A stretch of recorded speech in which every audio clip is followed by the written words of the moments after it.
Chapter 2। लंबी रात। मुझे पहले से ही आप याद आती हैं। मुझे जाने की जरूरत नहीं है, मैं यहीं रह सकता हूँ। मम्मा। काफी देर तक शांति रही, केवल मेरे दिल की धड़कन, हमारी उबड़ खाबड़ सांसों की टूटी लय और एक साथ चलते हमारे होठों की फुसफुसाहट सुनाई दे रही थी। कभी कभी यह भूलना बहुत आसान था कि मैं एक पिशाच को चूम रही थी। इसलिए नहीं कि वह साधारण या इंसान लग रहा था, मैं एक पल के लिए भी यह नहीं भूल सकती थी कि मैं अपनी बाहों में किसी इंसान से ज्यादा फरिश्ते को थामे हुए थी, बल्कि इसलिए क्योंकि उसने मेरे होठों, मेरे चेहरे, मेरे गले को अपने होठों से चिपकाकर ऐसा महसूस कराया जैसे कुछ भी नहीं हो रहा हो। उसने दावा किया कि वह मेरे खून के मोह से बहुत पहले ही बाहर आ चुका था, कि मुझे खोने के विचार ने उसे इस इच्छा से मुक्त कर दिया था। लेकिन मुझे पता था कि मेरे खून की गंध अभी भी उसे दर्द दे रही थी और उसका गला जल रहा था जैसे कि वह आग की लपटों में सांस ले रहा हो। मैंने अपनी आंखें खोली और पाया कि उसकी आंखें भी खुली हुई हैं और वह मेरे चेहरे को घूर रहा है। जब उसने मुझे इस तरह देखा तो मुझे कुछ समझ नहीं आया। जैसे मैं कोई भाग्यशाली विजेता नहीं बल्कि पुरस्कार हूँ। हमारी नज़रें एक पल के लिए एक दूसरे से मिल गईं। उसकी सुनहरी आंखें इतनी गहरी थीं कि मुझे लगा कि मैं उसकी आत्मा में पूरी तरह से देख सकता हूँ। यह मूर्खतापूर्ण लग रहा था कि उसकी आत्मा के अस्तित्व पर कभी सवाल उठाया गया था, भले ही वह एक पिशाच था। उसकी आत्मा सबसे खूबसूरत थी, जो उसके शानदार दिमाग या उसके अतुलनीय चेहरे या उसके शानदार शरीर से भी ज्यादा खूबसूरत थी। उसने मेरी ओर ऐसे देखा जैसे वह मेरी आत्मा को भी देख सकता हो, और जैसे उसे जो दिखाई दिया वह उसे पसंद आया हो। हालांकि वह मेरे दिमाग में नहीं देख सकता था, जिस तरह से वह हर किसी के दिमाग में देखता था। कौन जानता था कि मेरे दिमाग में कुछ अजीब सी गड़बड़ी क्यों थी, जिसने इसे उन सभी असाधारण और भयावह चीजों से प्रतिरक्षित कर दिया था जो कुछ अमर लोग कर सकते थे। केवल मेरा दिमाग प्रतिरक्षित था, मेरा शरीर अभी भी उन पिशाचों के अधीन था जिनकी क्षमताएं एडवर्ड के अलावा अन्य तरीकों से काम करती थीं। लेकिन मैं उस खराबी के लिए गंभीरता से आभारी था जो मेरे विचारों को गुप्त रखती थी। वैकल्पिक रूप से विचार करना बहुत शर्मनाक था। मैंने उसका चेहरा फिर से अपनी ओर खींचा। निश्चित रूप से रुकूंगा, वह कुछ देर बाद बुदबुदाया। नहीं नहीं, ये तुम्हारी बैचलर पार्टी है, तुम्हें जाना ही होगा। मैंने शब्द कहे, लेकिन मेरे दाहिने हाथ की उंगलियां उसके कांस्य बालों में उलझी हुई थीं। मेरा बायां हाथ उसकी पीठ के निचले हिस्से पर और भी जोर से दबा हुआ था।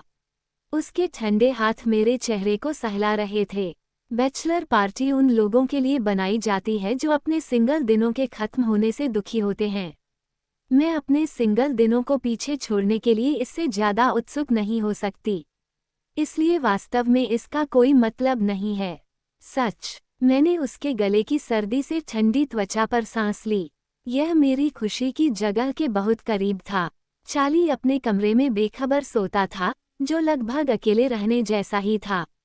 हम मेरे छोटे से बिस्तर पर लिपटे हुए थे, जितना संभव था उतना एक दूसरे से लिपटे हुए थे, ये देखते हुए कि मैं एक मोटे अफगान में एक कोकून की तरह लिपटा हुआ था। मुझे कंबल की जरूरत से नफरत थी, लेकिन इसने एक तरह से बर्बाद कर दिया। रोमांस जब मेरे दांत किटकिटाने लगे। अगर मैं अगस्त में हीटर चालू कर दूं तो चार्ली को पता चल जाएगा। कम से कम, अगर उसे लपेटना ही था, तो एडवर्ड की शर्ट फर्श पर थी। मैं इस सदमे से कभी उबर नहीं पाया कि उसका शरीर कितना सफ़ेद, ठंडा और संगमरमर की तरह चमकीला था। मैंने अपना हाथ अब उसके पत्थर के सीने पर फिराया, उसके पेट के सपाट तल पर हाथ फिराया, बस आश्चर्यचकित था। उसके अंदर एक हल्की सिहरन दौड़ गई, और उसके मुंह ने फिर से मेरा मुंह पाया। सावधानी से, मैंने अपनी जीभ की नोक को उसके कांच जैसे चिकने होंठ पर दबाया, और उसने आह भरी। उसकी मीठी सांसें ठंडी और स्वादिष्ट मेरे चेहरे पर बह रही थीं। वो पीछे हटने लगा। यह उसकी स्वचालित प्रतिक्रिया थी जब भी उसे लगता था कि चीजें बहुत आगे बढ़ गई हैं, उसकी प्रतिवर्ती प्रतिक्रिया जब भी वह सबसे अधिक आगे बढ़ना चाहता था। एडवर्ड ने अपने जीवन का अधिकांश समय किसी भी तरह की शारीरिक संतुष्टि को अस्वीकार करते हुए बिताया था। मुझे पता था कि अब उन आदतों को बदलने की कोशिश करना उसके लिए डरावना था।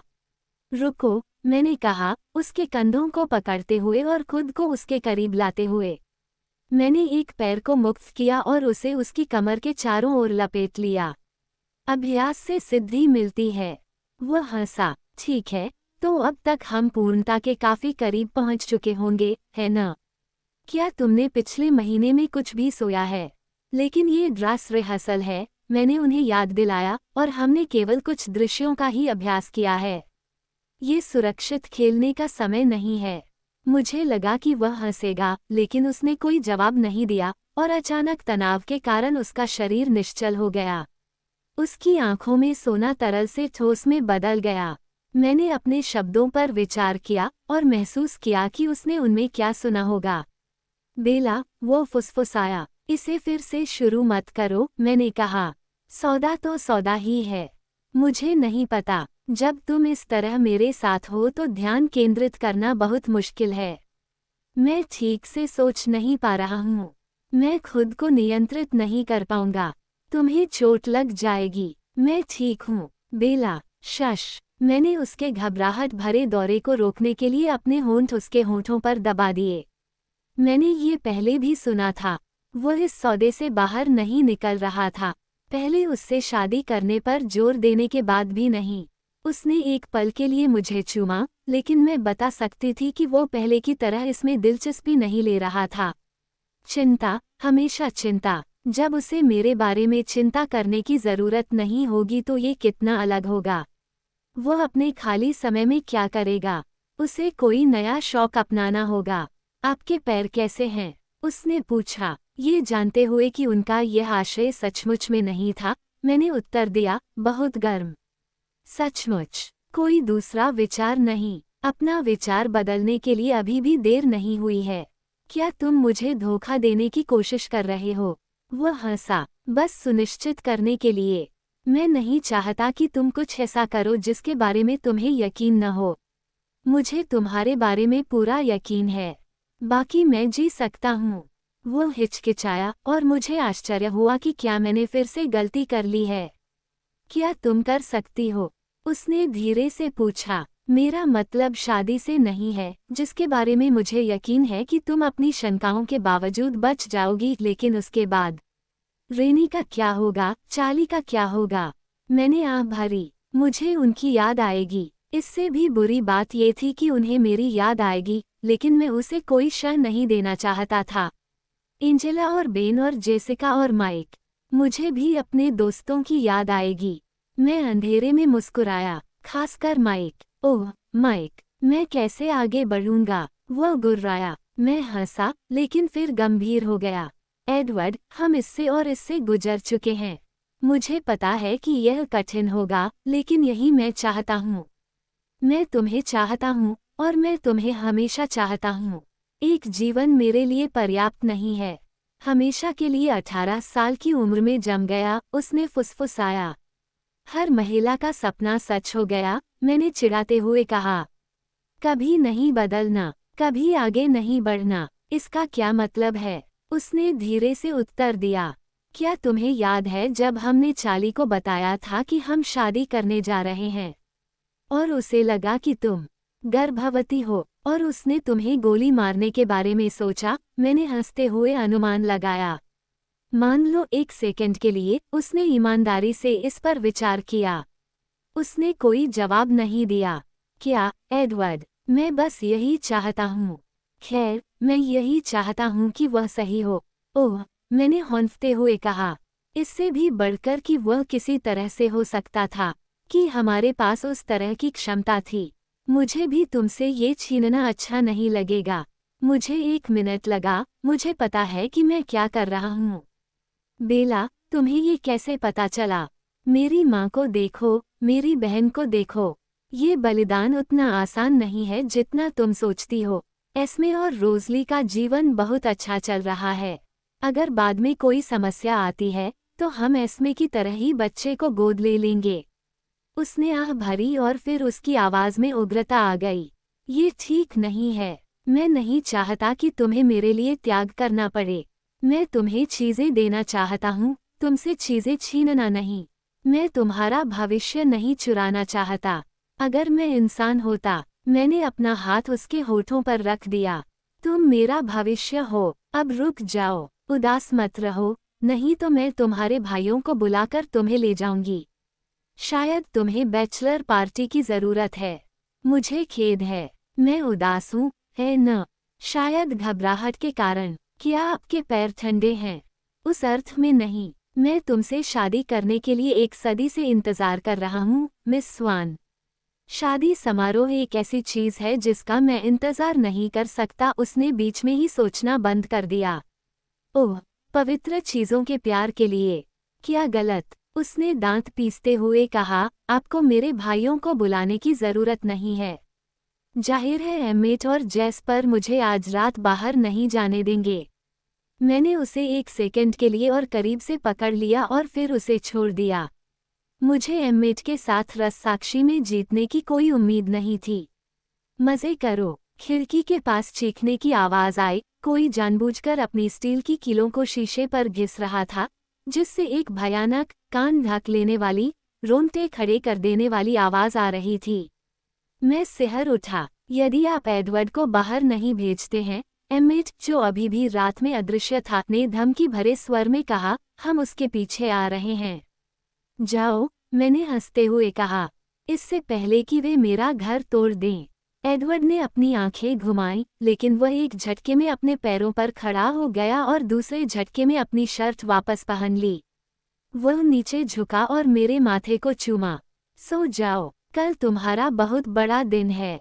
धन्यवाद, इससे मुझे निश्चित रूप से राहत मिलेगी। मैं तुमसे वेदी पर मिलूंगा। नमस्ते, सफेद कपड़े वाले। मैं ये देखकर मुस्कुराया कि मैं कितना शांत लग रहा था। वह हंसा, बोला, बहुत ही आश्वस्त करने वाला, और फिर अचानक झुक गया। उसकी मांसपेशियां स्प्रिंग की तरह मुड़ी हुई थीं। वह गायब हो गया, खुद को मेरी खिड़की से इतनी तेजी से बाहर फेंका कि मेरी आंखें उसका पीछा नहीं कर सकीं। बाहर से एक धीमी सी आवाज आई और मैंने एम्मेट को गाली देते हुए सुना। बेहतर होगा कि आप उसे देर न करवाएं, मैंने धीरे से कहा, क्योंकि मुझे पता था कि वे सुन सकते हैं। और फिर जेस्पर का चेहरा मेरी खिड़की में झांक रहा था। बादलों के बीच से आ रही कमजोर चांदनी में उसके शहद जैसे बाल चांदी जैसे दिख रहे थे। चिंता मत करो, बेला, हम उसे काफी समय में घर ले आएंगे। मैं अचानक बहुत शांत हो गया और मेरी सारी चिंताएं महत्वहीन लगने लगीं। जेस्पर भी अपने तरीके से उतना ही प्रतिभाशाली था। एलिस की तरह उसकी अनोखी सटीक भविष्यवाणियां। जेस्पर का माध्यम भविष्य के बजाय मूड था, और जिस तरह से वह आपको महसूस कराना चाहता था, उसे महसूस करने से रोकना असंभव था। मैं अजीब तरह से उठकर बैठ गया, अभी भी अपने कंबल में उलझा हुआ था। जेस्पर, वैम्पायर बैचलर पार्टियों में क्या करते हैं? तुम उसे स्ट्रिप क्लब में तो नहीं ले जा रहे हो, है न? उसे कुछ मत बताना। एम्मेट नीचे से गुर्राया। फिर एक और धमाका हुआ और एडवर्ड चुपचाप हंस पड़ा। आराम करो, जेस्पर ने मुझसे कहा और मैंने वैसा ही किया। हम कल्लन का अपना अलग अंदाज है। बस कुछ पहाड़ी शेर, कुछ भूरे भालू। एक बहुत ही सामान्य रात। मैं सोच रहा था कि क्या मैं कभी शाकाहारी पिशाच आहार के बारे में इतनी लापरवाही से बोल पाऊंगा। धन्यवाद, जेस्पर। उसने आंख मारी और नजरों से ओझल हो गया।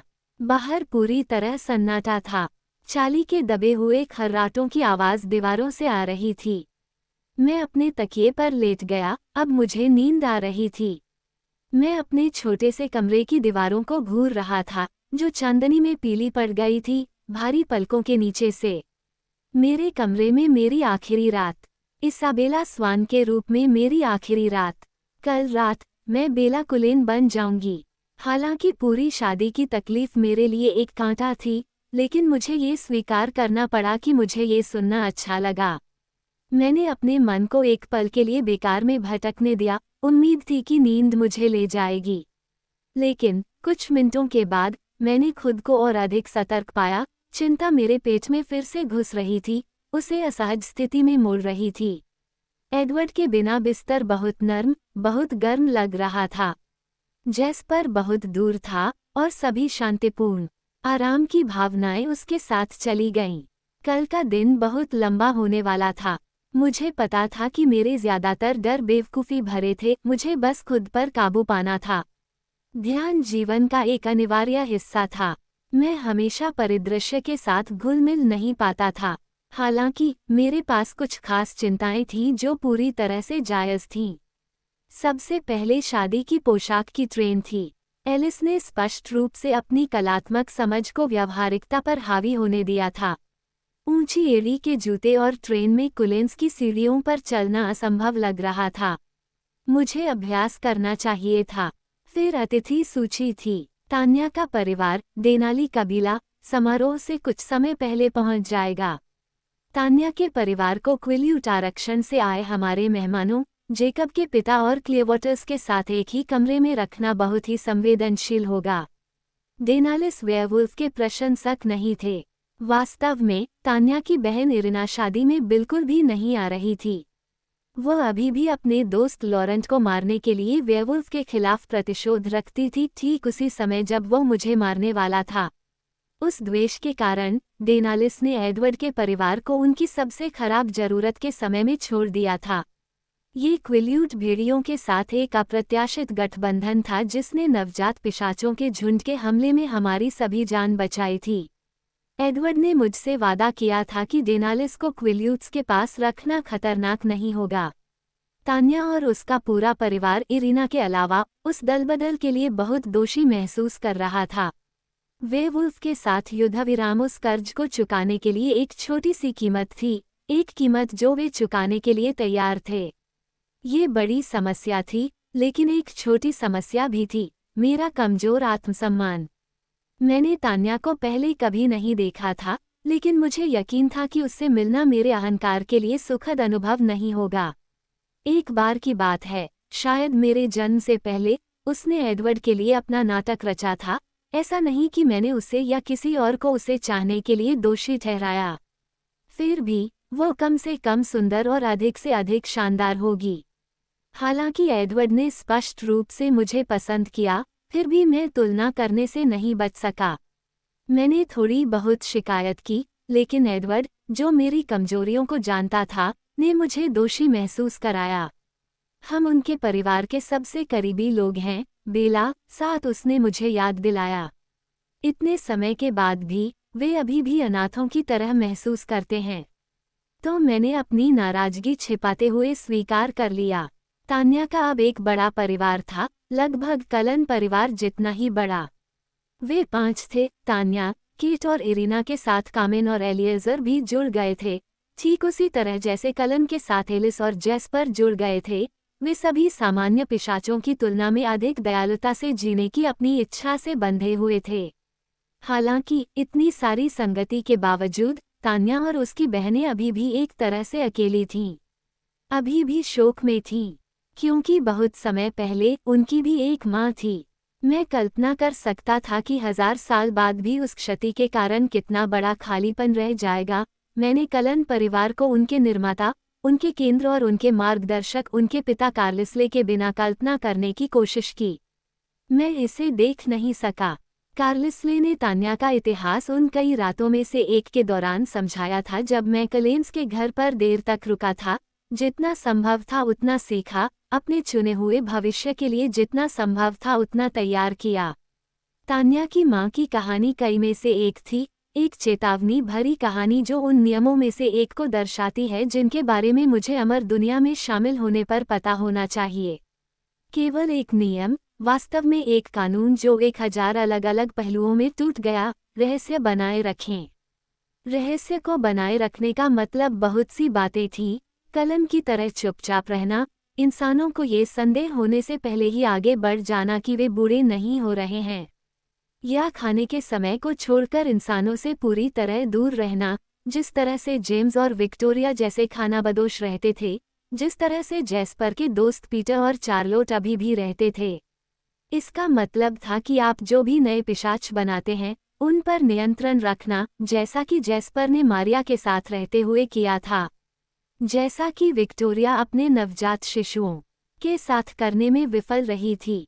और इसका मतलब था कि कुछ चीज़ों का सृजन पहले से ही न किया जाए, क्योंकि कुछ सृजन अनियंत्रित थे। मैं तान्या की माँ का नाम नहीं जानता, कार्लिसले ने स्वीकार किया था। उसकी सुनहरी आंखें, जो उसके गोरे बालों के रंग की ही थीं, तान्या के दर्द को याद करके दुखी हो रही थीं। अगर वे इससे बच सकते हैं तो वे उसके बारे में कभी बात नहीं करते, कभी भी उसके बारे में स्वेच्छा से नहीं सोचते।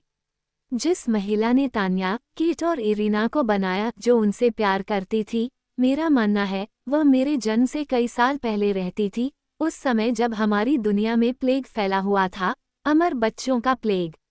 वे प्राचीन लोग क्या सोच रहे थे, मैं समझ नहीं पा रहा हूँ। उन्होंने उन मनुष्यों को पिशाच बना दिया जो बमुश्किल शिशुओं से बड़े थे। मुझे अपने गले में उठे पित्त को निगलना पड़ा क्योंकि मैंने उसकी कल्पना कर ली थी कि वह क्या वर्णन कर रहा था। वे बहुत सुंदर थे, कार्लिसले ने मेरी प्रतिक्रिया देखकर जल्दी से समझाया था। इतने प्यारे, इतने मनमोहक, आप कल्पना भी नहीं कर सकते। उन्हें प्यार करने के लिए आपको बस उनके पास होना था, यह एक स्वचालित चीज थी। हालांकि उन्हें सिखाया नहीं जा सका। वे विकास के जिस भी स्तर पर पहुंचे थे, वहीं पर रुके रहे। काटे जाने के कारण 2 साल के प्यारे बच्चे जिनके गालों पर डिंपल और तुतलाहट होती है, वे अपने एक नखरे में आधे गांव को तबाह कर सकते हैं। अगर उन्हें भूख लगती है तो वे खाना खाते हैं और चेतावनी के कोई शब्द उन्हें रोक नहीं सकते। इंसानों ने उन्हें देखा, कहानियां फैली, डर सूखी झाड़ियों में आग की तरह फैल गया। तान्या की माँ ने ऐसा ही बच्चा बनाया।